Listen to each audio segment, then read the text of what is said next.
तो एक दिन फिर मेरे जहन में आई कि मैंने देखा कि बाबा परवीन आतिफ जो है, बड़ी मशहूर ब्रिगेडियर आतिफ की बेगम साहबा जो हैं, खाला बुशरा अंसारी की, इनकी किताब की रुनमाई में बाबा और बानो अम्मा दोनों गाड़ी खुद चला कर आए। तो मैं भी वहाँ मौजूद था। तो मैंने जब देखा तो मैंने कहा, बाबा आप गाड़ी खुद ड्राइव करते हैं, क्या मुझे ये मिल सकता है एजाज़ कि मैं जीसी से आ जाया करूं शाम को, आपने जहां जाना होता है। अदबी सरगर्मियां होती थी बाबा की, टीवी का जाविया प्रोग्राम था। तो बाबा ने कहा, नहीं पुत्र तू इतनी तकलीफों का पढ़ने लिखने वाला बंदा। तो डॉक्टर साहब मैं फिर एक दिन मोटरसाइकिल में वालदा ने ले दिया मुझे, मैं मोटरसाइकिल पे इनके घर आया पहली दफ़ा। जब इसी दौरान जब मोटरसाइकिल पे मैं आना शुरू हुआ, अभी गाड़ी की बात नहीं आई, तो एक दिन मैंने देखा कि बाबा के जूते पड़े हुए थे इस तरह से। तो पता नहीं मेरे दिल में डॉक्टर साहब क्या आई, मेरे ना हर वक्त मेरी पॉकेट में रुमाल होता है, ये मुझे आदत है बचपन से। वाह, हाँ ये रुमाल हर वक्त मेरे पास पहले तो हम रखते कहीं भी आप अब खत्म हो गया, मेरे पास हमेशा होता है, अब खत्म हो गया। पहले तो ये रिवाज, मैं इसके बगैर और घड़ी के बगैर खुद को पता नहीं क्यों अधूरा समझता हूँ। मुझे बचपन की आदत है अपने पेरेंट्स से। डॉक्टर साहब मैंने अपना रुमाल ऐसे खोला और मैंने वो जूते को ना चमकाना, जैसे मैं अपने अब्बू की जूता चमकाता था ना, अब वो चमकाया ना तो वो चमक नहीं रहा था। तो पास ही थोड़ी दूर वो पॉलिश पड़ी थी, उस जमाने में पॉलिश वो हाथ वाली होती थी, ब्रश वाली। मैंने पकड़ा, ब्रश करके मैं रखने लगा तो मुलाजिम आ गया, उसने देख लिया। मैंने कहा कि बताना ना, और मैंने रख दिया। डॉक्टर साहब मैंने को आदत बना ली कि मैं जब भी घर जाता तो मैं बाबा के जूते जो पड़े होते बाहर, वो मैं 2 या 3 जूते चमका के आ जाता। मुझे था कि बाबा को क्या पता। कोई 1 महीने बाद जब मैं गाड़ी के लिए गया कि मैं उनकी गाड़ी निकाल के धो दिया करूं, कहीं ले जाऊं उनको, ड्राइविंग आती थी मुझे अच्छी, तो बाबा ने मुझे कहा, कहते हैं अब गल सुन, वैसे बड़ी ठेठ पंजाबी गल सुन। मैं क्या, हाँ तुसी जूते चमकाने कितों सीखे?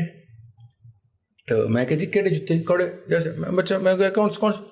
कहते हुण ड्रामे ना करो साडे नाल, ए दसो जुत्ती चमकानी कितों सीखी? तो मैं कहा जी वो वालिद साहब की जूती चमका। नहीं एडी चमक किस तरह आती है, मुलाजमा को तो नहीं आती मेरे को। मैं कहा जी वो वालिद साहब कहते हैं कि जूते को पॉलिश लगा के धूप में रख दो, जब हल्की सी पिघले तो फिर उसको करो तो वो चमक आती है। यार तुसीं सानूं बड़ी नवीं गल दसी, ते महीना हो गया तुसीं ते इहदी की मजदूरी लैनी? मैं कहा जी मजदूरी लैनी, मेरा दिल करदा बड़ी गड्डी चलाया करा, तुसीं ना नाल या पिछे बैठा करो तो मैं ड्राइवर तरह तुहानूं किते ले जाना होए लै जा, दिन नूं तुसीं चल जाया करो, शाम मैं फारग होना मैं आ जाया करांगा। उन्होंने दी शफकत कि उन्होंने कहा कि तुम आ जाया करो जब दिल करे। डॉक्टर साहब मैंने जाना, मोटरसाइकिल खड़ा करना, गाड़ी निकालनी, ऐसे ही होता था। कोई होटल में तकरीब है, कोई प्रेस क्लब में मसला है, कोई तकरीर करनी है, कि मेहमान खसूसी हैं आप, जहाँ इन्वाइटेड, जहाँ पर जीसी में ज़्यादा जाते थे, यूनिवर्सिटियों में जाते थे, ये जो है हमारा पार्टी हाउस में जाते थे इशफाक साहब, पीटीवी जाते थे रेगुलर, उर्दू साइंस बोर्ड जाया करते थे, या शहजाद अहमद के घर जो दोस्त थे उनके, या बाबा नूर वाले जो बहुत सरकार हैं उनके पास जाते थे वो। तो वो फिर उनको मैं ले जाता था, गाड़ियाँ खड़ी करता था।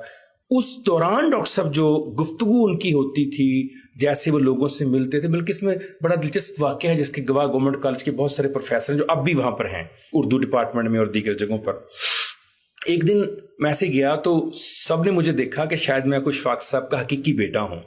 तो उन्होंने इशफाक साहब से गवर्नमेंट कॉलेज में कहा, खालिद आफ्ताब साहब भी वहाँ पर थे, तब इस्तकबाल कर रहे थे, कहने लगे जी बरखुरदार हैं, मेरी तरफ इशारा किया, जो बंदा साथ आता जी है सर, तो कि बरखुरदार हैं। तो इशफाक साहब ने कहा कि ये मेरे मुर्शद हैं। अब मैं एकदम ठटक गया। अच्छा वो सारे ना मेरी तरफ ऐसे मुतवज्जो हो गए कि मैं इशफाक साहब से भी कोई बड़ी हस्ती आ गया हूँ। और मुझे उन्होंने वो हार जो इशफाक साहब को पहना रहे थे ना, उनमें से 4-5 हार उन्होंने मुझे भी पहना दिए। उसकी मेरी तस्वीरें भी बड़ी मजेदार हैं। अब हार पहनाए तो मैंने कहा भी मैं तो तालिब इल्म थे, मुझे क्यों हार पहना रहे हैं? तो मैं खैर वो हार उठा के साइड पे रखे, गुस्सा मुझे बड़ा बाबा पे कि बाबा ने क्या हरकत की है। जब वापस आने लगे गाड़ी में बैठते ही, अभी जीसी के अंदर ही हम बाहर नहीं निकले, तो मैंने कहा बाबा आपने क्या कहा, मैं आपका मुर्शिद हूँ। अब बाबा के प्यार और मोहब्बत का आलम देखिए। कहने लगे बेटे मुर्शिद रुश्त से निकला है, रुश्त का मतलब है रास्ता दिखाने वाला। तो मेरी गाड़ी जो चलाएगा मुझे रास्ता वही दिखा रहा है, मैं तो अंधा हूँ। वाह वाह वाह। तो बेटे मेरे मुर्शिद तुम हो, तुम चाहते हो मैं कहता मेरा ड्राइवर। ये लफ्ज तो नहीं मैं बोल सकता ना, आप मेरे मुर्शिद हैं, आप मुझे रास्ता दिखाते हैं। मैंने कहा बाबा मुर्शिद की ये डेफिनेशन मुझे जिंदगी में पहली बार पता चली कि मुर्शिद हुआ आपका। लेकिन दिल रखने का अंदाज है ना जी। मैं कहता हूँ सर क्या खूबसूरती थी दिल रखने